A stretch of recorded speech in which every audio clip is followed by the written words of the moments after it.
کیا انگوٹھے چومنے والی حدیث پاکستان میں ہی ہے؟ کیا یہ جائز ہے؟ نہیں، پاکستان سے باہر بھی ہے یہ. میں نے کتنے افریقن کو انگوٹھے چومتے ہوئے دیکھا ہے مسجد نبوی شریف میں، جو صوفیوں کے ماننے والے ہیں. روایتیں تو ہیں، یہ کمزور ہیں، اور یہ گھڑی ہوئی روایتوں میں سے ایک روایت ہے. اصل چیز یہ ہے کہ آپ نے رسول اللہ صلی اللہ علیہ وآلہ وسلم کا جب مبارک نام آئے گا، آپ نے دروشی پڑھنا ہے صلی اللہ علیہ وآلہ وسلم. ایک مجلس میں ایک دفعہ دروشی پڑھنا ضروری ہے، تو وہ آپ کا کام ہے، وہ آپ کریں. وہ جامع ترمذی میں حدیث ہے، مولا علی علیہ السلام کہتے ہیں کہ رسول اللہ نے فرمایا صلی اللہ علیہ وآلہ وسلم، وہ شخص کنجوس ہے، بخیل ہے کہ جس کے سامنے میرا ذکر ہو اور مجھ پر درود نہ پڑے. اللہم صلی علی محمد وعلی آل محمد. پھر ترمذی میں ایک حدیث ہے، اس کی پوری صحیح سند المستدرک للحاکم میں، کہ نبی علیہ السلام نے فرمایا کہ وہ شخص برباد ہو جائے، اور یہ حضرت جبرائیل نے حضور کو کہا تھا کہ آپ یوں دعا کریں کہ تباہ و برباد ہو جائے وہ شخص، اس کی ناک خاک آلود ہو، کہ جس کے سامنے آپ کا ذکر ہو اور وہ آپ پر درود نہ پڑے. اللہم صلی علی محمد وعلی آل محمد. ایک مجلس میں ایک دفعہ بھی پڑھ لیں تو وہ کافی ہے. ہر دفعہ پڑھے بہت اچھی بات ہے، صلی اللہ علیہ وآلہ وسلم یا اللہم صلی علی محمد وعلی آل محمد. پھر ایک اور حدیث ہے صحیح مسلم کے اندر کہ جو شخص بھی مجھ پر ایک دفعہ درود پڑھے گا، اللہ تعالیٰ اس پہ 10 رحمتیں نازل فرمائے گا. اللہ کے محبوب صلی اللہ علیہ وآلہ وسلم نے فرمایا. اور سنن نسائی میں حدیث ہے کہ اللہ تعالیٰ اس پہ 10 رحمتیں نازل فرمائے گا، اسے 10 نیکیاں دے گا، اس کے 10 گناہ معاف کر دے گا، اور اس کے 10 درجات بھی بلند فرمائے گا. یعنی یہ آپ دیکھیں کس لیول کا پروٹوکول ہے. پھر سنن نسائی میں ایک اور حدیث ہے کہ جو مجھ پر 10 دفعہ دروشی پڑھتا ہے، اللہ تعالیٰ اس پہ 10 دفعہ رحمتیں نازل فرماتا ہے، اور جو مجھ پر 10 دفعہ سلام عرض کرے گا، اللہ تعالیٰ اس پر 10 دفعہ سلامتی بھیجتا ہے. سنن نسائی میں ایک اور حدیث ہے کہ زمین میں کچھ فرشتے سیاحت کرتے ہیں اور میرے امتیوں کا سلام مجھ تک پہنچاتے ہیں. بخاری اور مسلم دونوں میں حدیث موجود ہے کہ نبی صلی اللہ علیہ وآلہ وسلم نے صحابہ کرام کو جب تشہد تعلیم فرمایا تو اس میں آتا تھا السلام علینا وعلی عباد اللہ الصالحین. تو صحابہ کرام کہتے ہیں ہم نے خود سے اس کے ساتھ جوڑ لیا السلام علی جبرائیل، السلام علی میکائیل. تو رسول اللہ صلی اللہ علیہ وآلہ وسلم نے ہمیں منع فرما دیا. اور جس طرح یہاں پہ بھی لوگ دعاؤں میں نہیں جوڑ لیتے وَقِنَا عَذَابَ الْقَبْرِ وَقِنَا عَذَابَ الْحَشْرِ. او اللہ دے بندے اے صحابہ نوں نہیں حضور نے کرن دیتا ہے کام، تسی تے شاہی کوئی نہیں. ہاں آپ فرمائے یہ کیوں ساتھ تم پڑھ رہے ہو السلام علی جبرائیل، جب تم نے یہ پڑھ لیا السلام علینا وعلی عباد اللہ الصالحین، اور اس سے بھی پہلے السلام علیک ایھا النبی ورحمۃ اللہ وبرکاتہ، تو زمین و آسمان میں ہر نیک بندے تک اللہ تمہارا سلام خود پہنچا دے گا. تو لہٰذا کسی بندے کا نام لینے کی ضرورت نہیں ہے. جب ہم پڑھتے ہیں السلام علینا وعلی عباد اللہ الصالحین، تو ہم اپنے لیے بھی سلامتی کی دعا کر رہے ہیں اور ہر نیک بندے کے لیے، خواہ وہ زندہ ہے مردہ ہے. تو نیک بندوں میں سب سے پہلے انبیاء، ان کے اہل البیت، ان کے صحابہ علیہم السلام ورضی اللہ عنہم اجمعین، سب تک ہمارا سلام پہنچ رہا ہے. تو نبی علیہ السلام نے اس طرح 7 چیزیں جوڑنے سے منع فرما دیا. بخاری مسلم میں ایک اور حدیث ہے، صحابہ نے کہا یا رسول اللہ آپ نے ہمیں سلام تو سکھا دیا ہے جو ہم نماز میں پڑھتے ہیں، السلام علیک ایھا النبی ورحمۃ اللہ وبرکاتہ، ہمیں آپ یہ بھی سکھائیں کہ ہم آپ پر اور آپ کے اہل البیت پر درود کس طرح پڑھیں. تو پھر نبی صلی اللہ علیہ وآلہ وسلم تھوڑی دیر خاموش رہے. صحابہ کہتے ہیں کہ ہم نے گمان کیا کہ کاش یہ بندہ اس طرح کے سوال نہ پوچھتا. آپ خاموش اس لیے ہوتے تھے کہ وحی کا انتظار کرتے تھے. آپ پہ پھر وحی نازل ہوئی اور پھر آپ نے کہا وہ سوال کرنے والا کدھر ہے؟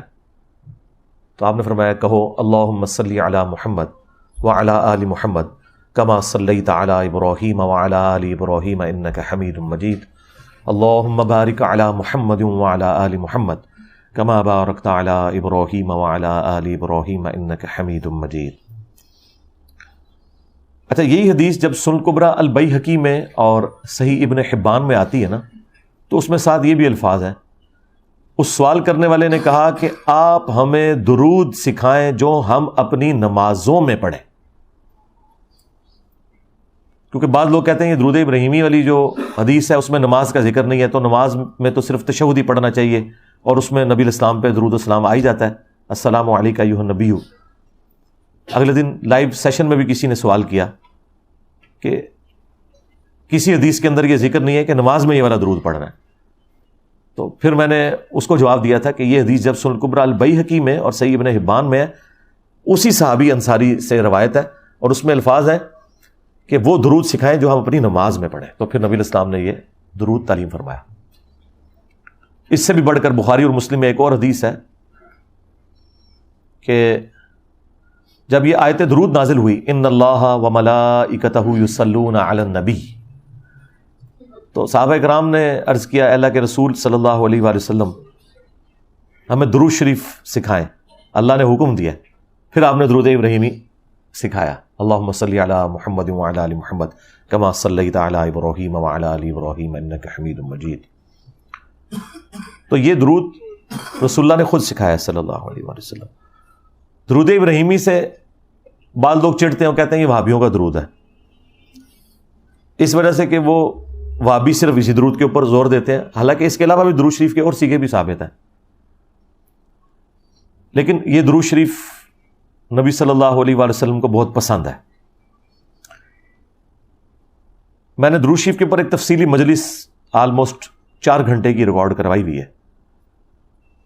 درود شریف سے متعلق 50 سوالات، دنیا کا کوئی مسئلہ جو درود سے متعلق ہو، اختلافی ہو یا غیر اختلافی ہو، میں نے سب کچھ کور کیا۔ اس میں 8 سیغے میں نے درود کے بھی بتائے تھے۔ ایک یہ ہم نے یہ یہاں پہ اپنی اکیڈمی میں لکھ کے لگایا ہوا ہے نا، اللہم صلی علی محمد وعلی آل محمد، یہ والا جو درود شریف ہے، دکھائیں جی کیمرے میں ان کو، یہ درود بھی ہے۔ سنن نسائی میں حدیث موجود ہے، نبی صلی اللہ علیہ وآلہ وسلم نے یہ درود تعلیم فرمایا، اللہم صلی علی محمد وعلی آل محمد۔ درود ابراہیمی کا جو شروع والا ٹکڑا ہے یہ الگ سے خود پرفیکٹ درود ہے، اگر کوئی لمبا درود نہیں پڑھ سکتا صبح شام کے اذکار میں، صرف اتنا درود شریف پڑھ لے، یہ پرفیکٹ درود ہے۔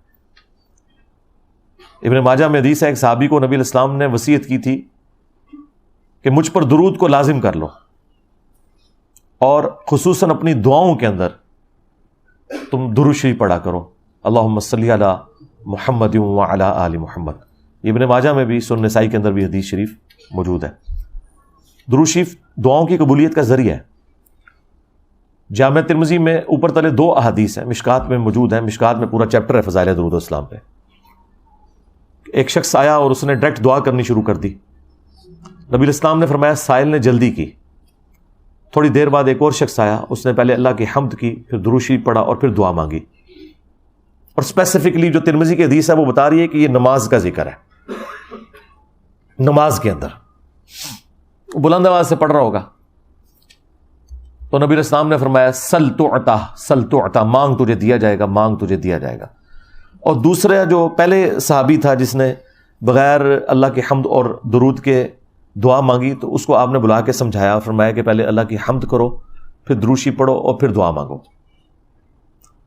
اور نماز کی ترتیب بھی آپ دیکھیں، آپ پہلے اللہ کی حمد بیان کرتے ہیں، التحیات للہ والصلوات والطیبات، پھر درود شریف پڑھتے ہیں السلام علیک ایھا النبی ورحمۃ اللہ وبرکاتہ، پھر تشہد کے بعد الگ سے وہ درود ابراہیمی، اور پھر اینڈ پہ جا کے آپ دعائیں مانگتے ہیں۔ وہ تو بخاری مسلم میں الفاظ ہے کہ جب تم یہ تشہد پڑھ لو اس کے بعد جو چاہو اپنے رب سے مانگو۔ تو درود ابراہیمی پڑھنے کے بعد آپ نماز میں جو چاہیں اللہ سے مانگے، عربی زبان کے اندر جتنی سنت دعائیں ہیں وہ آپ مانگیں، قرآن میں احادیث میں جو آئی ہیں، اور سب سے کامل دعا تو وہ ربنا آتنا فی الدنیا حسنہ وفی الآخرۃ حسنۃ وقنا عذاب النار۔ پھر بخاری مسلم میں ایک اور دعا بھی آئی ہے کہ نبی علیہ السلام 4 چیزوں کے شر سے حکم دیتے تھے کہ ہر تشہد میں پناہ مانگو، اللہم انی اعوذ بک من عذاب جہنم ومن عذاب القبر ومن فتنۃ المحیا والممات ومن شر فتنۃ المسیح الدجال۔ یہ دعا مانگیں، اور جتنی دعائیں آپ کو یاد ہیں وہ مانگیں، وہ دعاؤں کی قبولیت کی جگہ ہے۔ ایک اور حدیث ہے صحیح مسلم کے اندر کہ سجدے میں انسان اپنے رب کے سب سے زیادہ قریب ہوتا ہے، لہذا سجدے میں خوب دعائیں مانگو، تو سجدے میں بھی آپ دعائیں مانگیں، اس کا اہتمام کریں۔ تو درود شریف کا ٹاپک تو بڑا لمبا ہے، اس میں آپ میری وہ مجلس دیکھ لیں، درود شریف سے متعلق 50 سوالات، اور ایک اور ویڈیو ریکارڈ ہوئی تھی نماز جمعہ کے بعد صلاۃ و سلام پڑھنا، وہ بھی کمال کی ویڈیو ہے۔ درود شریف سے متعلق کافی ساری چیزیں اس میں نے کور کی ہیں، بدعت سے متعلق کور کی ہیں۔